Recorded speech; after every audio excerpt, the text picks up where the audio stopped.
Hey, oh, hey, oh.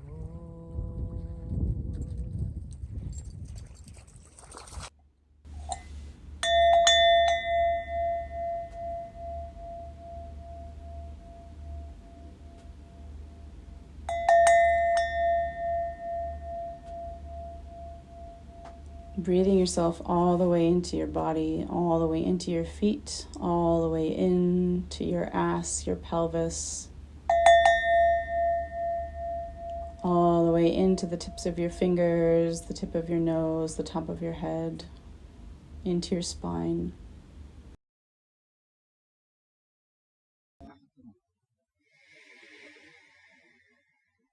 I really want to be in my integrity around retaining that felt sense, that thickness, that presence.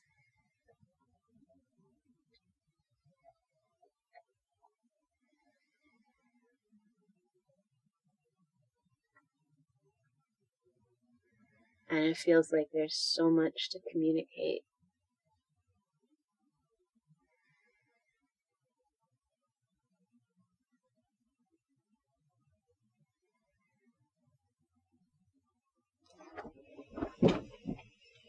So many different beings and pieces of this ecosystem that want to be heard.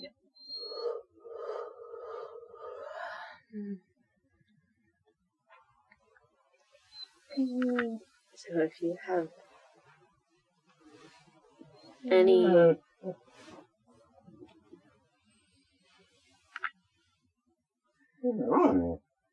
dog is barking. If you have any wisdom for how to be in that simplicity and that listen. The only medicine for the place of aching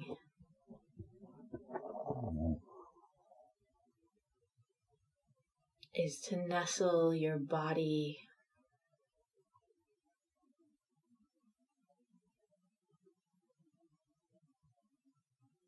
into the shape of that absence.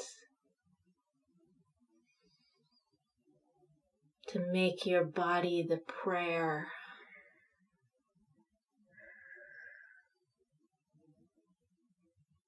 that resonates from a depth of soil.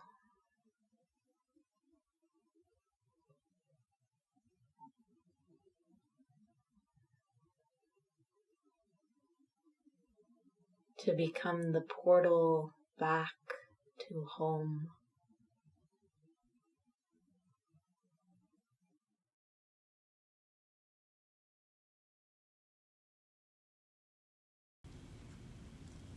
I really love the question about what I do to remember my belonging.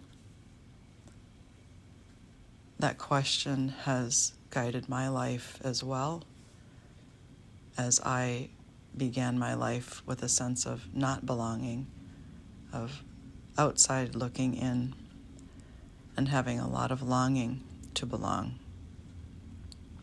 And it took me decades to understand that I needed to begin with my own body, my own nervous system, that merely addressing these questions with my mind and my heart, as rich and important as that is, and it is, if my body, my nervous system, do not have a sense of belonging, do not have a sense of sensory awareness in the moment, I am left feeling disconnected.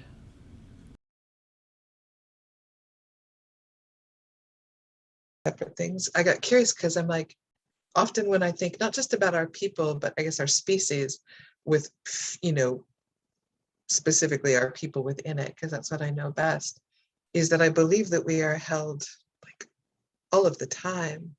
And the question that that comes for me is not how are we held, and more what gets in the way of being able to feel the fact that we are held right now. as opposed to it's available right now, like it's here right now. And then what are the things that are in the way, you know? And so even like, I love the river, right? The image of the river, because it's just that image so beautifully shows what it means to be held and to belong in such a way that when you are overwhelmed, you actually break your banks because there's just not enough space. And then on the other side, when you come back, you don't come back in the same place anymore. But there's no question of being held, like the earth is still there. There's still a place for the river to move. You know, and it's whatever it means to know. The river knows that. And the river gets overwhelmed, and the river can't fill up its own bank sometimes because it's not big enough. But the hold is always there, and it makes me remember that the glory of our ancestors gave us that after we leave the first world, which is fluid, into the world of earth and air on the other side of birth, is the very first reflex we have, is the reflex that enables us to feel, relax into gravity, and still be able to move. So it is the first reflex that is about essential grounded support that is always there, which is gravity, and our capacity to move within it.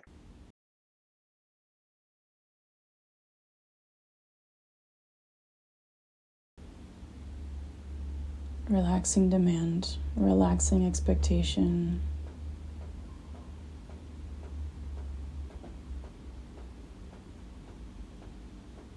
Feeling the buzz and the hum of your body, the buzz and the hum of your fluids, your energy, your life force, the buzz and the hum of your presence exactly as it is right now. No problems, no need to manage anything.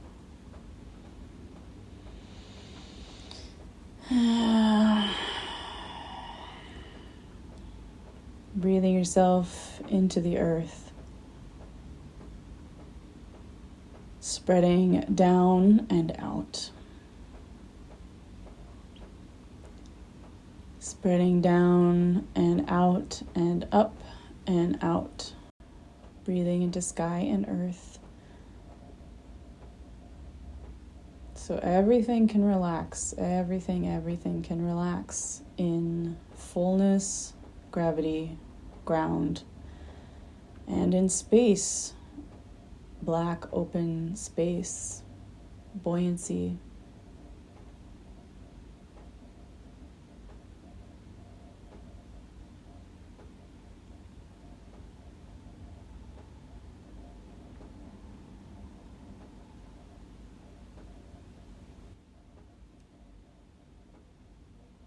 Tuning in to that which makes all of those things possible. The force, the presence, the voice, the song behind all songs, absolute nature,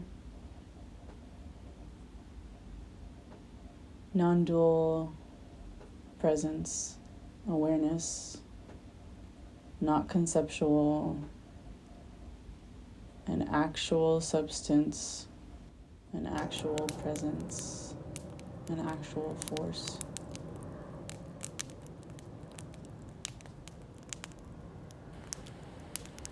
It's like the plant is not my idea of the plant. The plant is the plant.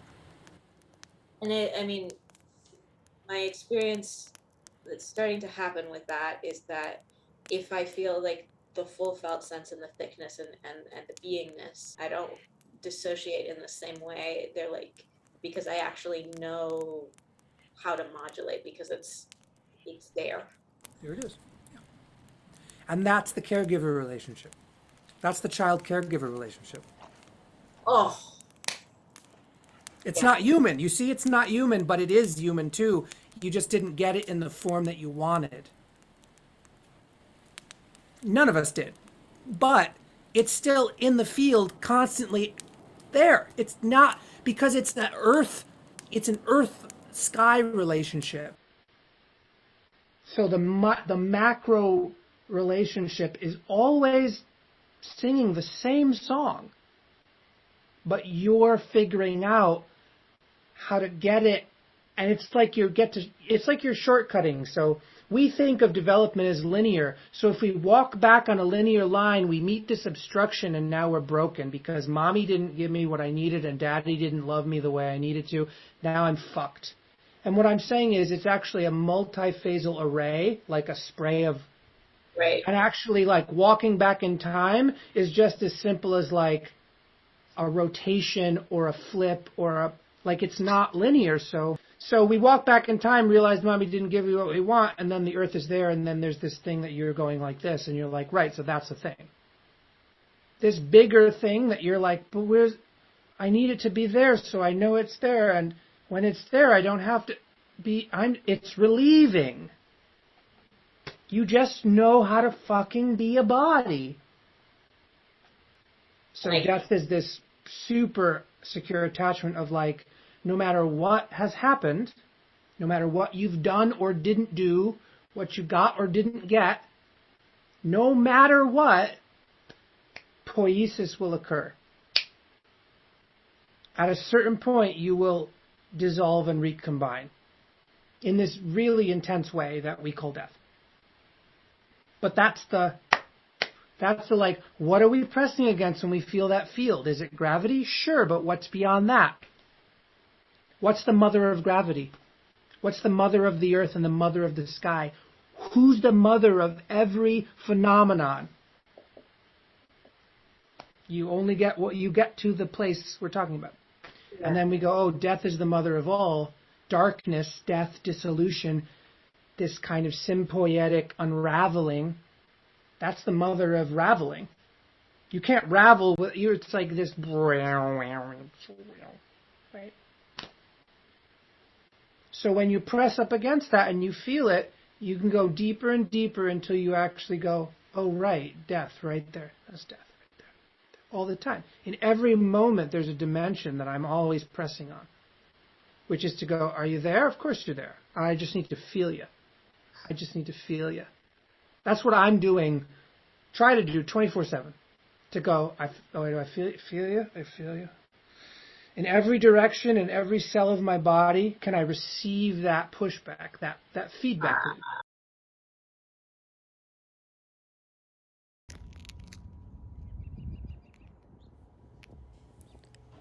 I feel the ocean moving through me. I get so far down that I can smell the earth. I feel the air tickling my cheek. I feel the hunger from my belly and the scream from my throat and the listening from my ears and the silence and the fullness and the possibility and the endlessness and the circuitousness and the dance. And I watch the dance and I feel the dance.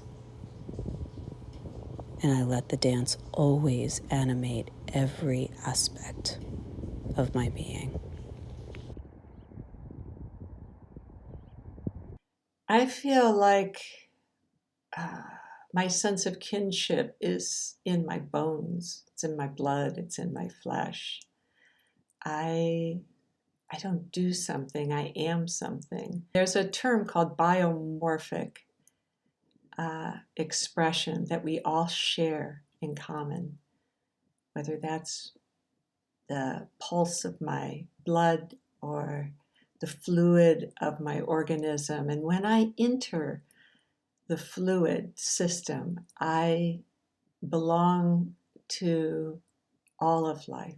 I enter a field that's much larger than my individual being. It's what Earth is, it's what the cosmos is, it's what a cell is. It's like fluid is the field of intelligence that I listen to, that I'm moved by. So I don't move, I don't do, I am movement. What do I do when I need to feel in a palpable way that I belong? I look for sensory awareness and experience, because those things, those feelings, bring me to the present moment. And it might be that I go to my dance studio and I come into trusting how my body will move and what my emotions will express. It might mean that I go to the forest or the lake or the ocean and let it speak to me and soothe me and hold me in a way that I cannot hold myself. It means every single day that I acknowledge the beings, the guides, the relational aspects of my ancestors that are walking with me, guiding me, holding me, assuring me that I belong and that living in this body is important, not just for myself and my own experience, but especially for those that I am in relationship with, those that I serve among, the way that I run love through me no matter what is happening. And I have to say that it is through my own pain, it is through my own body, it is through others holding me, through the way nature has held me and continues to hold me, that has led me to understand that I am so not separate. I am so much a part of everything all the time. And all I need to do is slow down and come to that incredibly spacious field of possibilities, that it lives inside of me and around me at all times. And I call myself into it.